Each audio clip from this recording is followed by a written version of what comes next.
Could talk about this all day. I know. Well, let's talk about your book, because I'm really excited about your book, The Great Cholesterol Myth, because cholesterol is this word that nobody seems to understand. Do you get it from food? Your body produces it. How does the two relate? Can I eat eggs? What about dairy? Lots and lots and lots of questions. Can you distill down what you found in your book? Cholesterol, as you and I know and love it, HDL, LDL, good cholesterol. You can see if you're watching this instead of listening to it that I'm making a very sarcastic gesture in saying good and bad cholesterol. It's an antiquated way of looking at it, but that's what we know of it. I think the number one takeaway myth is that your high LDL cholesterol does not, let me repeat that, does not cause heart disease. It's a factor. Somebody's work just dropped. It's about 9 or 10th on the list of factors. And the punchline of all of this is that we're talking about cholesterol, whether it does or does not do whatever it does or does not do, but we're measuring it wrong. Now, you live in California. I'm going to hope that there are people who could relate to this, even if they don't. Yeah. So we have in California very strict emissions tests for our cars. And you and I get those notices every so often. If the car is more than a couple of years old, you need a smog test, and you have to go to a special smog station where there are specially calibrated machines, and they will tell you if you passed the smog test. And if you didn't pass the smog test, well, then you have to have a lot of money or a lot of repairs that have to be done in order to make it ready for smog checking. Is that fairly accurate? Yeah. I have one of those cars, by the way. Great. So suppose you go to the store just like everybody else. You're doing what you were told to do. You take your car in, they test it out, and they say, Marie, you know what? This is really a toxic waste dump. You got to have this, that, and the other done. It's going to cost you about $1,700. Go down and do it. You'd be upset, but you do it because two reasons. One, you don't want a toxic waste dump. You're a good citizen, and you don't want to be doing that. And two, because you have to, right? Yeah. Okay. What happens if there's an expose and it turns out that machine that you've been going to, that smog check machine, where you've been putting all this money to repair things because of bad reports, hasn't been calibrated since 1963, and it's highly inaccurate? What if you found out that there are toxins that weren't invented in 1963 that aren't even in the algorithm? And what if you found out that a large percentage of people who have gotten a clean bill of health from that smog test are actually driving smog, toxic waste dumps, and other people like yourself who you better fix this, this is very dangerous, are actually driving the equivalent of a Prius? How would you feel about that? That's frustrating. Okay, so what do you trust? Well, let's make the analogy complete. You go to your doctor, they do an hdlLdl test. They say, oh, Mrs. Jones, your LDL, your total cholesterol is 240. We got to put you on a statin. Okay, we'll do LDL is too high. We're going to put you on a statin.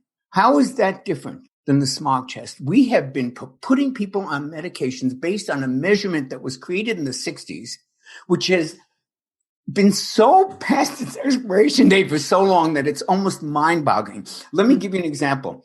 We thought there were two kinds of cholesterol. That was pretty good for 1960.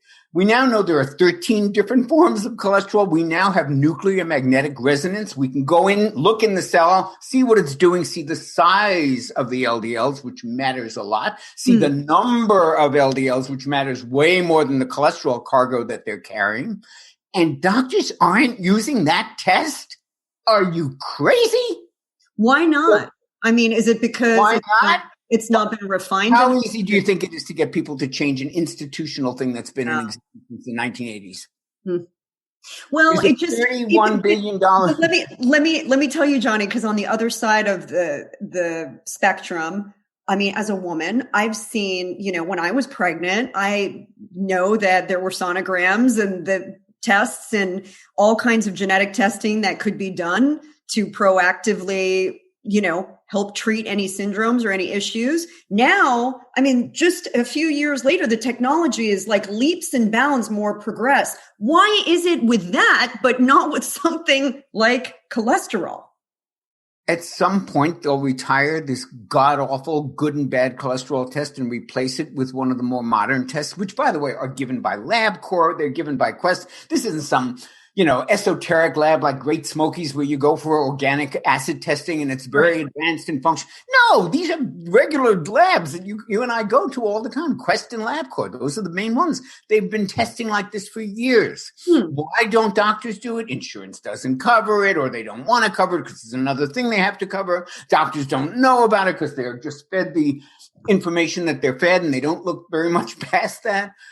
There's a million reasons why the institution doesn't change and adapt to those much more advanced and correct tests. See, we're not saying cholesterol makes no difference. We're saying cholesterol, as you're measuring it at that out of date, that's not an indicator. That doesn't make any difference. Right. You need to look at and I'll give you a perfect example. I'm an example of undertreatment. We mostly talk in the book about how many people are on statins that don't need to be, because they're being prescribed to those people based on a test which is no longer the state of the art, and which, and other tests would show, hey, this guy really doesn't need to be on a statin. But the opposite happens. My good and bad cholesterol tests have been perfect for most of my adult life. Doctors love them. Oh, Mr. Bowden, you're never going to have a heart, your LDL. Well, when I learned this information, I junked the hdlLdl test and started having the real test, the NMR particle test, where you find out how many particles you have. Particles meaning lipoproteins, LDLs. Remember, high density. The LDL is the boat. Cholesterol is the cargo. Cholesterol is just something carried by the LDL. What really causes problems is when there's too many LDLs. It doesn't matter how much cholesterol they're carrying. What matters is how many boats are in the water, because the more boats in the water, the more likelihood somebody's going to bump and somebody's going to have an accident. The more people in a bar, the more likelihood, even if they're lovely people, somebody's going to spill a drink, somebody's going to get pissed off. I love your analogies, by the way. It just brings it to life. Look at the number of LDLs. Look, I'll give you a great analogy of this. If you're trying to prevent a boating accident in the marina, what you want to know is how many boats are in there. You don't care how many towels those boats have in their restroom. You care how many boats there are to bang into each other. It's the same thing with cholesterol. We're measuring the cargo. We need to be measuring the boats. So aside from measurement, and what was the name of the test that you mentioned? That there are many. Each lab has their own name for it, because now it's something that they all compete with, and LabCorp wants you to do theirs. They call theirs, I think, the LPIR test. Quest calls it the particle test, the NMR particle test, the advanced lipid profile. They all have a different name. They all measure the same thing. Modern way of looking at cholesterol. And so, can we talk about food? Yes, we should definitely talk about cholesterol, because that one day I'll read a study that says eggs are good. The next day it's bad. The next day, good. I don't know. Like, eggs what are we good, talking ladies about? and gentlemen? You don't even read anymore on this 20-year discussion that's been going on. The only reason ever that anybody told you not to eat eggs is because they have cholesterol. But even going back to the original theory, they always knew that what you ate didn't matter. The cholesterol you eat doesn't matter. Cholesterol is made in the body. Yes. 80% of it is made in the liver, is made in the body. If you don't eat any, if you just eat those stupid egg white omelets, guess what? The body makes more to make up for it. If you eat a lot of egg yolks and you're eating a lot of cholesterol, the body doesn't make as much, because it wants your cholesterol to be in that. It doesn't want it down to zero. It wants it in the zone. It needs it for sex hormones. It needs it for vitamin D. You asked, why are we all vitamin D deficient? There's another reason. The parent hormone is cholesterol. I interviewed one of my recent interviews, we were talking about women's sexual health. We were talking about how cholesterol is so intrinsically intertwined into our libido. And women who have no sex drive, where they're just like, that's the last thing I'm thinking about, because they've restricted their diet so much. They're putting themselves into harm's way in a big, more than we've ever realized. So just to clear the air a little bit, it's not just a matter of. Oh my God. I'm so sick of that egg controversy. They are fine. Every so often some jerk from the American Medical Association says, no, you can't eat them because don't forget they're high in cholesterol. It's antiquated information. Eggs are one of the best. Can we say, Jonny, that that there are better choices? For example, no, not even that, huh? Island with maybe 5 foods, eggs would be one of them. What about cage free versus organic or pasture raised? Yes, let me make a caveat about my recommendations about meat and eggs and all. I'm a big meat eater. If the only meat that was available, the only eggs that were available came from factory farms, I'd become a vegan. Yeah. So the vegans are right about that. Factory farms are horrible places where anyone who cares about animals would just get sick. The way they're treated and the way they're treated physically, the hormones, the antibiotics, the steroids, the bovine growth hormone, the pesticides that the food has, it's just, and so of course all of those toxins go into the fat because that's where we store fat, the toxins, everybody, goes into the fat of those animals. I wouldn't touch them. I agree. But there is another choice. There are humanely raised cows on grass-fed, pasture-raised from small farms. Is it a little more expensive? Is it a little more difficult to find? Yes. Is it worth it? 100%. Same thing with eggs. You want cage-free. If you had no cage-free, I'd probably eat the other kind as well. But you want the kind really from the chickens on the farms I saw when I was a child on going up to the upstate New York, and they would have some cows and they would have some chickens. You could eat those eggs all day long. Yeah. And I do, we talk a lot about sustainability and how the animals are raised and regenerative agriculture and, really doing our part in being good citizens and good eaters and supporting those foods. I think it's interesting as a country that we spend so little on food and we complain about it while we have no problem dropping money on nonsense. Mm-hmm. I mean, how important is it that, and I'm asking you an esoteric question that I already know the answer for, but I want to hear your response. How important is it that we actually spend the money on foods to feed us right? I think it's life and death. Yeah.